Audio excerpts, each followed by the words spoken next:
Section क्या होता है? कोन का ही सेक्शन होता है। ये हम थोड़ा सा चर्चा किए थे कि जो आइसक्रीम वाला कोन है उसी को काट काट के कोनिक सेक्शन बनाया जाता है। उसके 3 शेप को हमको पढ़ना है, ठीक है? पैराबोला, एलिप्स और हाइपरबोला। बाकी उससे काट के तुम हवाई जहाज भी बना सकते हो। नहीं, कोन को ऐसे फाड़ेंगे तो उसको काट के हवाई जहाज बनाएंगे। ऐसे उड़ाते थे पहले हम लोग जब छोटे थे तो क्लास में खेलते रहते थे। अब तो वो समझ नहीं है। अब जैसे क्लास में मौका मिलता है तो निकलता है, चेक होता है, हाँ ये आ गया। अब बच्चा वो वाला बच्चा नहीं रहा, ठीक है? अब मोबाइल में ही अपना लुटे हुए हैं, वहीं जाएंगे जो जाना होगा, कोई बर्बाद है अपना सब। तो मैथमेटिक्स में ना हम कोनिक सेक्शन पढ़ेंगे। अब कागज फाड़ के थोड़े ना फोटो तो समझ रहे हैं। कोनिक सेक्शन ऐसे पॉइंट का लोकस है। अब लोकस देखो, इधर थोड़ा सा देखिए, लोकस क्या होता है? तो किसी पॉइंट का पाथ होता है, जो मूविंग पॉइंट होता है।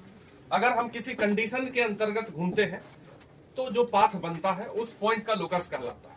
तो अगर कोई पार्टिकल है जो घूम रहे, जैसे मान लो हम पैराबोला बना दिए, एक कोनिक सेक्शन ही बना दिए, ये कोन का ही सेक्शन है, ठीक है? देखो, अगर तुम पैराबोला पे कहीं भी घूम रहे हो, मतलब कोनिक सेक्शन पे अगर हम कहीं भी घूम रहे हैं, कोनिक सेक्शन का डेफिनेशन समझा रहे हैं, तो होता क्या है कि एक फिक्स पॉइंट से, ये फिक्स पॉइंट है, कोई भी जैसे खुट्टा है ये फिक्स है, और ये मान लो एक फिक्स लाइन भी है यहाँ, ऐसे ये फिक्स लाइन हो, ठीक है? तो अगर हम कोनिक सेक्शन पे कहीं भी चले जाएं, इधर देखिए ध्यान से, एक बार समझ लो, कल भी नहीं स्टार्ट किए, सोचे चलो एक दिन और आराम कर लेते हैं। तो अगर हम इस पे घूमते घूमते यहाँ आ गए पी पे, कहीं भी है, तो फिक्स पॉइंट से इसका दूरी पीएस होगा और फिक्स लाइन से परपेंडिकुलर दूरी क्या होगा? पीएम होगा, ठीक है? मान लिया ऐसा। तो इस पाथ पे पार्टिकल कहीं भी घूमेगा, ध्यान दो, इधर बात मत करो विनम्र, ठीक है? इस पाथ पे पार्टिकल कहीं भी जाएगा तो एक चीज जरूर होगा कि ये पी से एस का डिस्टेंस अपॉन पी से एम का डिस्टेंस, ये जो रेशियो है इन दोनों डिस्टेंस का, कौन सा डिस्टेंस?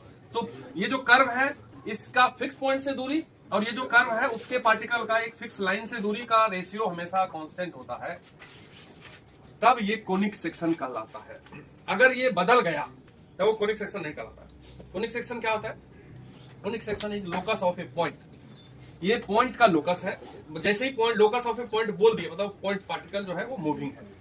तो इस प्रकार से मूव कर रहा है वो पी पार्टिकल कि उसका इससे फिक्स पॉइंट से डिस्टेंस अपॉन इस पार्टिकल का फिक्स पॉइंट से डिस्टेंस अपॉन इस पार्टिकल का फिक्स लाइन से distance.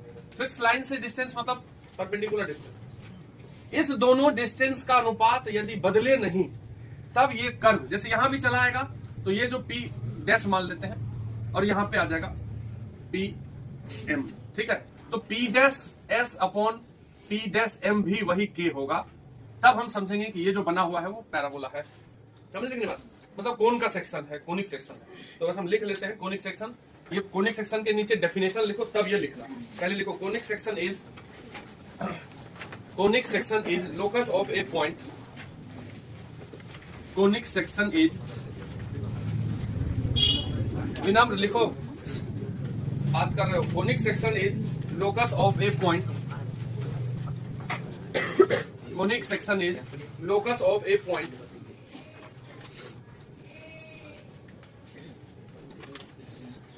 locus of a point in such a way that, मतलब पॉइंट मूव कर रहा है, ठीक है?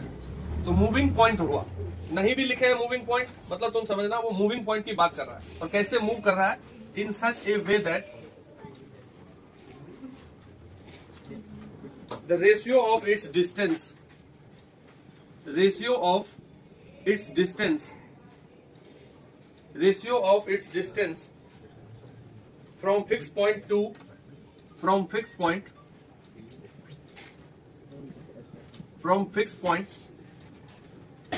to its distance from fixed line to its distance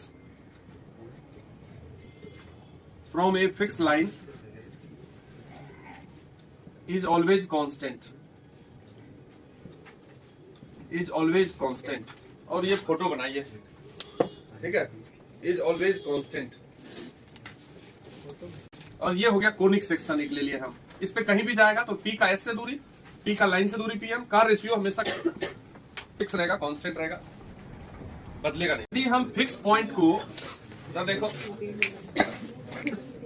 यदि हम इस फिक्स पॉइंट को कुछ मान ले अल्फा बीटा, बाकी डायरेक्ट क्वेश्चन चालू कर देते पैराबोला का, लेकिन हम अभी कोनिक सेक्शन बता रहे हैं, तब ना पैराबोला पाएंगे।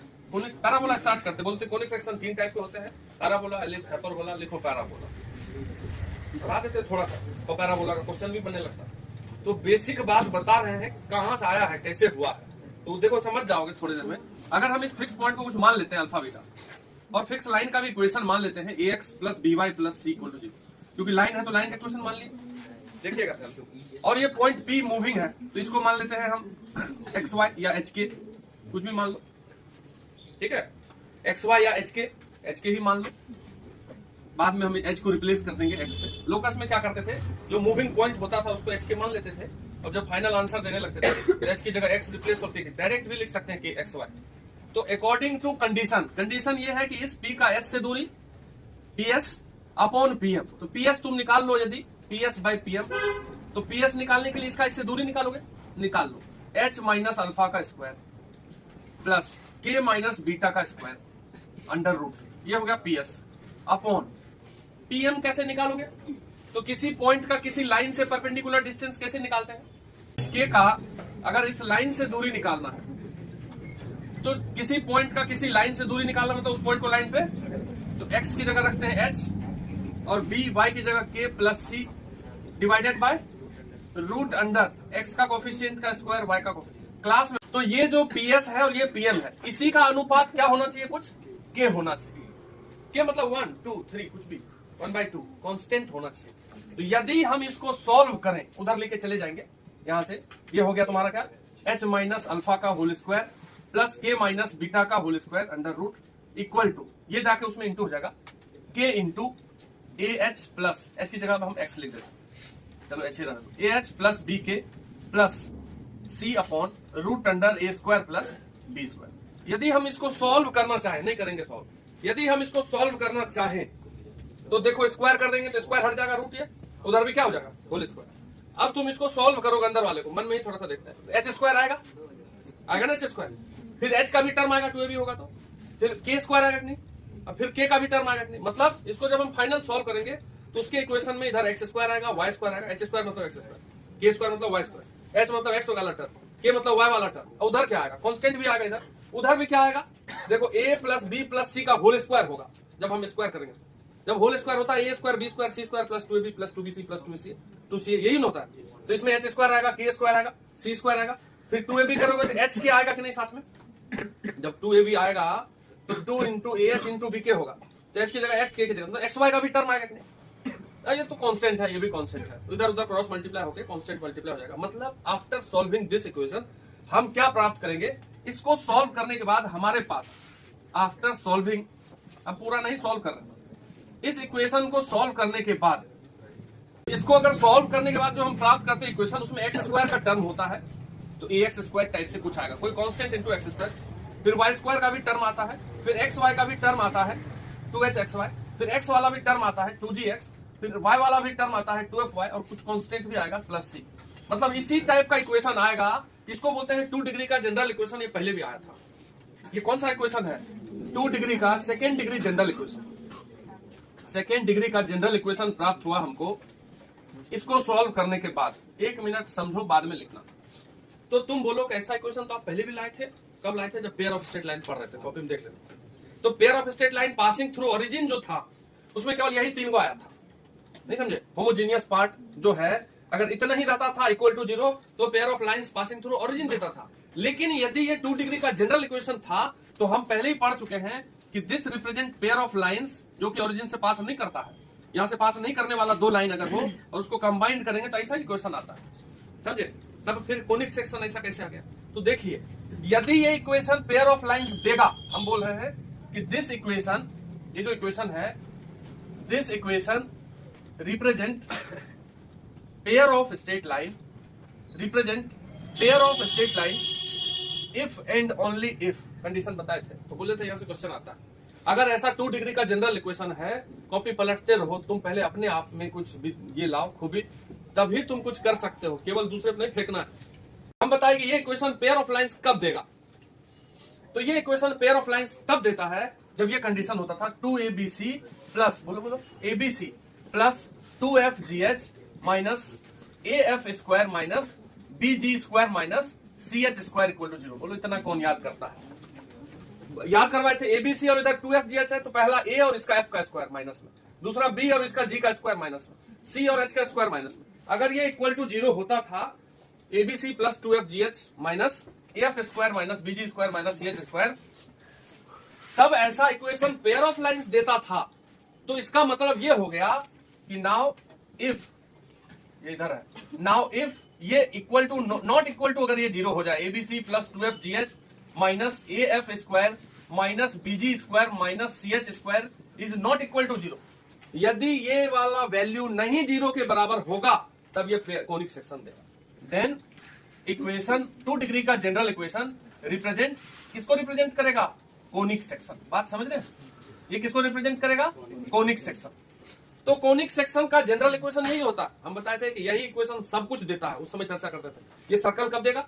ये सर्कल भी देगा। सर्कल ये तब देगा जब ये एक्स वाला नहीं हो, मतलब एच 0 हो जाएगा। सर्कल में ये नहीं होता था, सर्कल में होता था X square Y square 2gx 2fy plus C equal to 0। तो दिस इक्वेशन रिप्रेजेंट सर्कल। कब सर्कल रिप्रेजेंट करेगा? जब ये एच 0 हो जाए और ए और बी दोनों बराबर हो जाए, एक्स स्क्वायर और वाई स्क्वायर में दोनों का बराबर कोएफिशिएंट हो, तो ये इक्वेशन सर्कल देता है। अगर ये वाला कंडीशन फुलफिल करे तो ये पेयर ऑफ लाइंस देता है जो पासिंग थ्रू ओरिजिन नहीं हो, और अगर ये नॉट इक्वल टू 0 होगा तब ये कोनिक सेक्शन देगा, और कोनिक सेक्शन में कब ये पैराबोला देगा एंड कब ये एलिप्स देगा एंड कब ये हाइपरबोला देगा, ये भी बात होना चाहिए। तो this equation represent parabola. Conic section में पैराबोला कब रिप्रेजेंट करता है? तो जब एच स्क्वायर का वैल्यू ए बी के बराबर होगा। इसमें अगर एच स्क्वायर और ए बी बराबर हो जाएगा तब ये क्या दे देगा? पैराबोला देगा। और ये भी तुमको छोटा छोटा जगह जब जैसे देखो, डिटेल पढ़ने का बहुत फायदा है, क्योंकि हमारा जीवन में कुछ पता नहीं है कि कब हम लेवल पे चले जाएंगे या नहीं तो गिर के नीचे भी लटक जाएंगे।